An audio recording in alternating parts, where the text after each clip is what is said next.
তোমাদের বইয়ের উদাহরণ 25, হ্যাঁ, x-1, x-5, x-2, x-4, এটা আংশিক ভগ্নাংশ। বা এটা কোনো ব্যাপার? আমরা জাস্ট দেখবো কি হরে কয়টা জিনিস আছে, এটা তো ভাই জাস্ট 1 সেকেন্ডের ব্যাপার, ঠিক না? এটা তো ভাই জাস্ট 1 সেকেন্ডের ব্যাপার, এটা তো কোনো কাহিনী নাই। কি করবা, এখানে x-2 লিখবা, প্লাস এখানে কি লিখবা, x-4 লিখবা, হয়ে গেছে। তারপরে x-2, x এর মান কি 2, তাহলে উপরে কি 2-1 আর কি 2-5, আর x-4 2-4, আর এখানে কি x এর মান 4, তাহলে উপরে কি 4-1 4-5, আর আরেকটা কি 4-2। তারপর তুমি ক্যালকুলেট করে মান পাওয়া যাবে, ঠিক না? ক্যালকুলেট করে x-2 পাইবা, এখানে একটা সংখ্যা পাইবা, আর কি x-4 পাইবা। এই করলাম, ঠিক না? এটা যদি করো তাহলে একটা সুন্দর জিনিস হবো, কি বোঝানো? তাহলে তুমি মারা খায়া গেছো এটা করলে, ম্যাথটা কিন্তু ভুল হয়ে গেছে। এমন কথা হইলো ভাই, ভুল কেমনে হইলো? কারণ তোমরা বই পড়ো না। এনডিসিতে কিন্তু বই থেকে আসবো, আমি বলি এনডিসি কিন্তু বই থেকে আসবো। আমরা যদি আগের ম্যাথগুলো একটু খেয়াল করি, এইখানে এই ম্যাথের এই ম্যাথের পার্থক্যটা কোন জায়গায়? বা এটা তো এক ঘাত, আপনারা বললেন লবে আর হরে এক ঘাত উৎপাদক থাকবো, তাহলে এই যে আগের ম্যাথটা দেখছেন, হ্যাঁ যে ভাই এক ঘাত নিচেও কি এক ঘাত, ঠিক আছে। এই ম্যাথটা উপরে এক ঘাত নিচেও হলো এক ঘাত উৎপাদক আছে, এই যে এখানে তবে এক ঘাতে উৎপাদক আছে, এখানে এক ঘাত উৎপাদক আছে, কিন্তু সমস্যাটা কি? এই সমস্যাটা হলো এটার একটা বেসিক জিনিস, এটা তোমাদের আমি দাঁড়াও, ছবি আছে না, হ্যাঁ, আচ্ছা, বইয়ের ছবি না আমার, যে মানে অন্য একটা ম্যাথের ছবি আছে, ওইটা তোমাদের করাই দিব জাস্ট। আমি বলি এই টাইপ ওয়ানের ক্ষেত্রে এক ঘাতের ক্ষেত্রে একটা রুলস মাথায় রাখবে, এটা হলো স্পেশাল। স্পেশাল না, এটা জাস্ট কি বেসিক জিনিস, যেটা তোমরা পড়ো নাই। হ্যাঁ, জিনিসটা কি, এক ঘাত বা এক ঘাত যদি থাকে, এক ঘাত বা এক ঘাত যদি উৎপাদক থাকে, বা মেইন কথা হইলো লবের ঘাত হরের ঘাত অপেক্ষা ক্ষুদ্রতর হতে হবে। আমাদের টাইপটা করছে না, লবের ঘাত যদি হরের ঘাতের সমান, মানে পাওয়ারের সমান অথবা বৃহত্তর হয়, তাইলে আমরা এই টেকনিকগুলো অ্যাপ্লাই করুন, যেটা আমরা করুন। ভাই কিছু বুঝতেছি না, ধরো আমরা ম্যাথে যাই, তোমরা বুঝাইতেছি। এখানে একটু খেয়াল করো, এটা যদি তুমি উৎপাদক, আচ্ছা আমি আর ইজি এটাতে যাই। এটা যদি তুমি উৎপাদকে বিশ্লেষণ করো, এটা তো 5x-7 আছে, এটা তো কোনো প্যারা না। আর এটা তুমি কি পাইবা, এক্স স্কোয়ার মাইনাস, এটা যদি তুমি বিশ্লেষণ করো না, এটা কি পাইবা, এটা পাইবা এক্স স্কোয়ার কত -3x+3, ঠিক না? আর এখানে তুমি কি পাইবা 5x-7। এখন দেখো এইখানে লবে এক্স এর ঘাত কত 1, আর হরে এক্স এর ঘাত কত 2, মানে এখানে লবের ঘাত হরের ঘাত অপেক্ষা কম না? বুঝতে পারছি তো কি কইতে চাইতাছি? এই যে 5x-7, আর এটা তুমি পাইবা x² - 3x+2, সরি আমি ভুল লিখছি, x² - 3x+2, 5x-7 আর x²-3x+2। এখন দেখো এখানে কিন্তু হরের যে ইকুয়েশন, এটা কি দ্বিঘাত, মানে ঘাত কত 2, আর লবের যে ইকুয়েশন, এটা ঘাত কত 1, মানে এখানে কিন্তু লবের ঘাত হরের ঘাত অপেক্ষা কি ছোট।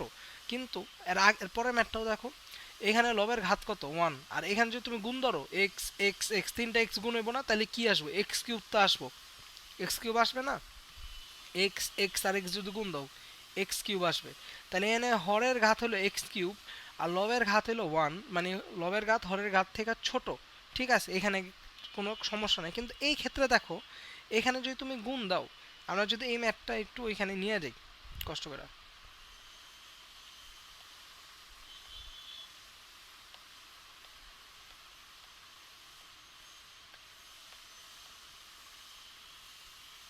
এ আসলো না কে, দাও কপি,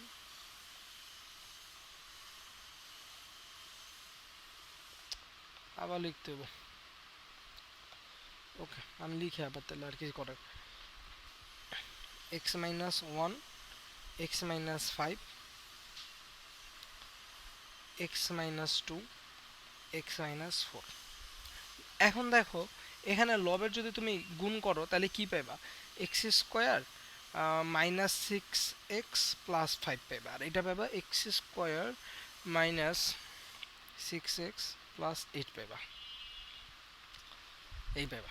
এখন দেখো এই ম্যাথের ক্ষেত্রে লবের ঘাত কত, ভাই লবের এই যে মানে ইকুয়েশন ঘাত কত 2 দ্বিঘাত, আর হরের ঘাতও কত 2 দ্বিঘাত, মানে এই দুইটা কিন্তু সমান হয়ে গেল। আগের ম্যাথগুলোর ক্ষেত্রে যেটা দেখাইলাম লবের ঘাতটা হরের ঘাত থেকে কি ছোট হইতো, আর এইখানে লবের ঘাতটা হরের ঘাতের কি হয়ে গেছে, সমান হয়ে গেছে। সমান হইলে কি করব, সেম আগের মতো জাস্ট একটা জিনিস অ্যাড করতে হইব। কারণ এটা ব্যাখ্যায় যাইতাছি না, এটা কেন অ্যাড করতেছি, কারণ এখন তার আমাদের ব্যাখ্যার সময় নাই। তো এটা যেটা করবা যে লবের যে ঘাত ডিভাইডেড বাই হরের ঘাত, মানে লবের সর্বোচ্চ ঘাত ডিভাইডেড বাই হরের সর্বোচ্চ ঘাত, এইভাবে করবা আর কি।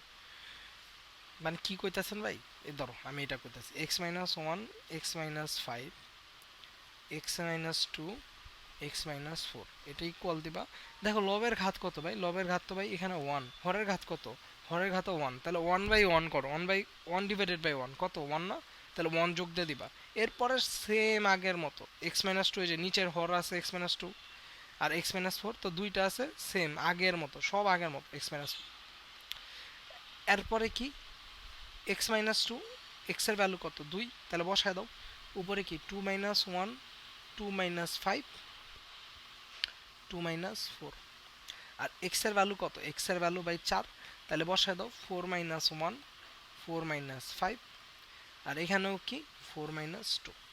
তার মানে আমার হয়ে গেছে 1 যোগ উপরে কত 1 আর কত -3 x-2, আর নিচে পাইবা কত -2, আর এখানে x-4 আছে, এটা হলো 3 আর এটা কত -1, আর এখানে কি 2, তো আলটিমেটলি তুমি কি পাইবা, আলটিমেটলি তুমি পেলা 1, আর -2 + 2 হলে তোমার হয়ে যাব 3/2 x-2, আর এখানে মাইনাস আসবো 3/2 x-4, শেষ। এই হলো আমার অ্যান্সার, এই হলো আমার অ্যান্সার। তো বুঝতে পারছি ম্যাথটা, হোপফুলি বুঝা গেছে। আর 3/2 আমি এমনি লিখছি, এটা না লিখলে চলবো, তোমরা ওই নিচের মতো লিখতে পারবা। আমি আবারও একটু বলে দিই, আমরা যে আগের ম্যাথটা এই জিনিসটা একটু বুঝো। দেখো ইন্ডিসের ধরো এই ম্যাথটাই দিল যে থামরুল শিখা গেলা মেলা এরপর মারা খায়া গেলা, এই জিনিসটা একটু বুঝো। থামরুল ছাড়াও তোমার বইয়ের মতো বই কিন্তু আছে, কিন্তু আমরা করি কি ওই যে এইচএসসিতে কি আইতাছে ওইটা দেখি, এরপর আমরা সুন্দর মতো একটা কি সুন্দর মতো মারা খেয়ে যাই। দেখো আগের ম্যাথটা এই যে হরে ঘাত হলো 1, কিন্তু এখানে যদি গুণ, এখানে যদি গুণ দেওয়া যায় তাহলে ঘাত কত হলো কিউব, মানে লবের ঘাত হরের ঘাত থেকে ছোট আছে, তাইলে এখানে কিছু কাহিনী করতে পারো না। কিন্তু এখানে কি বলছে, লবের ঘাত যদি হরের ঘাতের সমান অথবা বৃহত্তর হয় তাইলে আমার এই কাহিনীগুলো করতে হয়। কি এখানে দেখতে হবে লবের ঘাত কত 2, মানে এটারে তোমার কিন্তু এত ভাঙ্গা লাগবে না, তুমি জাস্ট এটা যে এক্স এর সাথে এক্স গুণ দিয়ে দাও, এক্স স্কোয়ার পাইতেছো না, আর তো বেশি পাইবা না। দেখো এক্স স্কোয়ার আর এক্স এর সাথে এক্স গুণ দাও, কত পাবে এখানে এক্স স্কোয়ার, তাহলে এটার সহগ কত 1, এটার সহগ কত 1, তাহলে 1/1 করবা, এর সহগ ডিভাইডেড বাই সহগ, হ্যাঁ তাহলে 1 পাইছি। এরপরে কি সেম আগের নিয়ম x-2 x-4 ধূপ ধাপ ধূপ। এখন তোমাদের বইয়ের আরেকটা ম্যাথ দেখা দিই। আচ্ছা এই ম্যাথগুলো বইয়ের উদাহরণের থেকে কি জন্য নিছি, কারণ অনেকে আমরা উদাহরণ করি না, অনেকে আমরা উদাহরণ করি না, আর তখনই আমরা সুন্দর রূপে মারা খাই। এখন আমরা এইখান থেকে জাস্ট এখান থেকে আমি একটু বুঝাই দিই, হ্যাঁ এটা আমি টোটালি আর করতেছি না, আমি একটু এখান থেকে তোমাদের বুঝাই দিই। এখন এই যে উদাহরণ 26, উদাহরণ 26 এটা খেয়াল করো, এইখানে কি এক্স এর পাওয়ার কত এক্স কিউব, আর এখানে যদি এক্স এক্স আর এক্স গুণ দাও তাহলে কি পাবে এক্স কিউব না, এটার সহগ কত 1, আর এটার সহগ কত 2, তাহলে 2/1 কত পাইবা 2। তাহলে আমরা কিন্তু এই দেখো এখানে ফার্স্টে কি দিছি 2 যোগ দিয়ে দিছি, এরপর কি x-1 দিবা, x-2 দিবা, x-3 দিবা, এরপর কি অ্যাপ্লাই করবা, তখন কিন্তু থাম্ব রুল অ্যাপ্লাই করবা। এই যে বড় সড়ো ক্যালকুলেশন কিন্তু আর তোমার লাগবে না, তুমি থাম্ব রুলে ধূপ ধাপ করে ফেলতে পারবা। তো বোঝা গেছে তো জিনিসটা, আমি আবার একটু ক্লিয়ার করি। এখানে এক্স কিউব আছে, পাওয়ার কত 3, এইখানে যদি তুমি গুণ দাও দেখো এক্স এক্স যদি গুণ দাও এক্স কিউব হবে, পাওয়ার কত 3, মানে লবের ঘাত হরের ঘাতের সমান হয়ে গেছে। তাহলে কি কইছি লবের সহগ বাই হরের সহগ, এখানে কত 2 আছে, আর x cube x x x গুণ দাও, তাহলে সহগ কত আছে 1, 2/1 কত 2, আমি কিন্তু এখানে 2 যোগ দিয়েছি। এটা হলো উদাহরণ 26।